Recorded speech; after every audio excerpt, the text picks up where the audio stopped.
Всем привет, дорогие друзья! Сегодняшняя проблема будет интересовать многих автомобилистов, а именно ее решение. Итак, начнем. Я думаю, многие автомобилисты сталкиваются с такой проблемой, когда каждый раз, когда они хотят почистить вот этот вот коврик, и когда начинают вынимать вот этот вот коврик, видят, что внизу под ковриком находится вода. Точно так же это может происходить и с другой стороны, с пассажирской. Именно сегодня, дорогие друзья, сегодня я расскажу и покажу, что нужно сделать для того, чтобы под ковриками больше никогда в жизни не стояла вода. Полистав просторы интернета, я понял для себя тот факт, что много автомобилистов ищут, почему и каким образом попадает в салон автомобиля, в ноги водителей или пассажира вода. Сейчас я вам все подробно, дорогие друзья, буду рассказывать. Давайте будем потихоньку начинать. И сейчас, дорогие друзья, все, что нам необходимо сделать, это освободить вот это вот место, где у нас есть дренажные отверстия, из которых стекает вода, когда идет большой дождь или какой-то ливень. Для начала нам нужно разобрать и снять все лишние элементы, которые нам будут препятствовать делать нашу задачу. Следующей процедурой, конечно, будет у нас стоять за цель открутить сами держатели дворников. Поэтому мы с легкостью их откручиваем. Ребята, и много автомобилистов, которые сталкиваются с такой проблемой, что не могут снять вот этот вот держатель дворника, потому что он здесь вот находится на шлицах. Что для этого нужно? Для этого абсолютно никакого инструмента не нужно. Смотрите, берем мы в этом вот месте и потихоньку начинаем вот так вот нажимать. Не сильно, но нажимать, чтобы вот в этом месте дворник как бы просаживался. И вот такими вот движениями сделать их нужно несколько. И вот смотрите, что я делаю. У многих возникает просто проблема, и многие не могут снять просто вот этот вот держатель дворника, начинают подковыривать какими-то отвертками, какими-то плоскогубцами, начинают его стягивать. И после этого всего дворник у нас со шлицов скакивает просто сам. У многих автомобилей вот эта вот ливневка, вот эта вот пластмасска, она фиксируется еще дополнительной какой-то шайбой. В нашем случае эта шайба, та же гаечка, она просто пластмассовая, крутится ровным счетом от руки. Все это лишнее мы, конечно, также снимаем. Ну и только после того, как мы убедились с вами, что мы открутили и освободили все элементы и детали автомобиля, мы просто начинаем потихоньку поддевать нашу ливневочку. С одной стороны ее как будто приподнимаем и приподнимаем как будто с другой, для того, чтобы она приобрела вот такой вот нелепый вид. И после того, дорогие друзья, как мы с вами сняли ливневку и положили ее в сторонку, сняли мы ее успешно, ничего нигде не треснуло и не сломалось, можно обратить внимание на фильтр, в каком он состоянии. Можно его или поменять, или хотя бы просто взять и вытряхнуть. Далее, дорогие друзья, после того, как вы сделали все процедуры, которые были вам нужны, обязательно обращайте внимание на мусор, который у вас находится под этим пластмассовым кожухом, который закрывает вот эти вот все места. И в обязательном порядке вот этот вот весь мусор нужно будет извлечь и выбросить на улицу, потому что этот мусор здесь находиться не должен. И хочу вам сказать по секрету, вот эти вот места нужно чистить хотя бы один раз в год. Многие автомобилисты именно этому месту не уделяют никакого абсолютно внимания, именно поэтому вот в этих местах постоянно накапливается вот такой вот различного рода мусор, и этот мусор начинает здесь накапливаться. А как мы знаем, в этих местах находятся дренажные отверстия, которые помогают вот с этого места спускать и сливать воду, которая в момент дождя здесь скапливается. И как раз вот этого вот рода мусор, когда его здесь много, он препятствует тому, что вода уходит из этого места. В моем случае здесь, я бы сказал, мусора как такового и нету, потому что в этом месте недавно я бывал и все вычистил. Вычистил, все сделал, и с правой стороны у ног у пассажира вода больше не поступает. Шел дождь, и я все это дело проверял. Но у меня поступает вода под водительский коврик. Именно поэтому сегодня я все буду рассказывать. Ну и вот посмотрите, дорогие друзья, хочу вам доказать и показать то, что я здесь недавно бывал. Вот эти вот красненькие следы от герметика, это вам как доказательство того, что он довольно-таки свежий. И посмотрите, несмотря на то, что я недавно здесь все чистил, посмотрите, сколько уже здесь накопилось мусора. И как раз вот это вот место я ремонтировал. И как раз в этом месте у меня уже просто нету воды. Вот именно вот под этот кожух попадала вода. Поскольку со стекла оно все попадало сюда. Здесь было много грязи и каких-то отверстий, которые мне подсказывали, что это все идет в салон. И вот таким вот образом я все попроделывал. И у меня теперь в этом месте, с этой стороны, в пассажирских ногах, просто нету воды.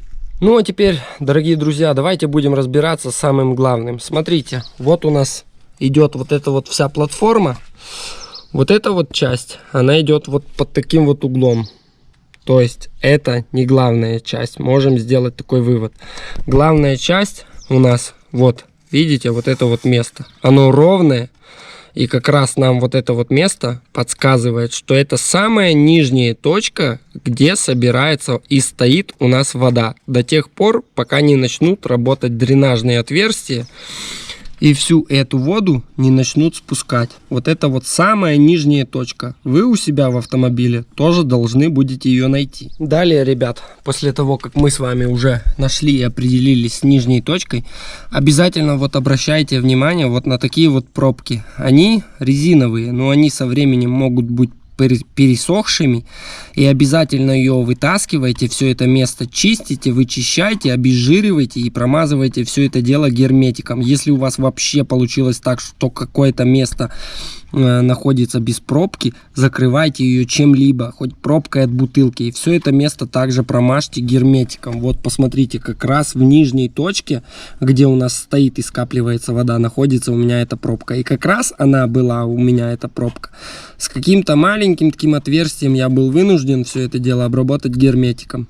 После всего этого, дорогие друзья, у нас есть еще одно очень важное место, которое играет очень большую роль. И если оно у вас будет забито мусором, у вас ничего не получится, и у вас вся вода, она у вас просто будет идти в салон. Смотрите, от чего мы будем с вами сейчас отталкиваться. У нас вот есть нижняя точка. Если взять и засунуть пальчик вот туда далее, просто вот не могу камеру ниже опустить, вот туда далее, у нас там есть дренажные отверстия, то есть прям отверстие, которое идет в крыло. Не знаю, видно вам там или не видно. Там у нас просто идет глубокое отверстие. И его, если вы никогда вот эти вот места не чистили, оно уже давно забитое. Ну вот это вот не мусор. Для этого места не мусор, потому что вода все это смоет. Но если там есть листва, если там есть какие-то палки, не знаю, что там еще может быть. Вот это вот все, ребят, очень печально. И если вы тот автомобилист, когда ни разу не чистил это место в своем автомобиле, а автомобиль у вас давно, вот этот вот лайфхак сегодня будет именно для вас, потому что это место обязательным образом нужно вычистить до идеала, потому что вода так и будет попадать к вам в салон.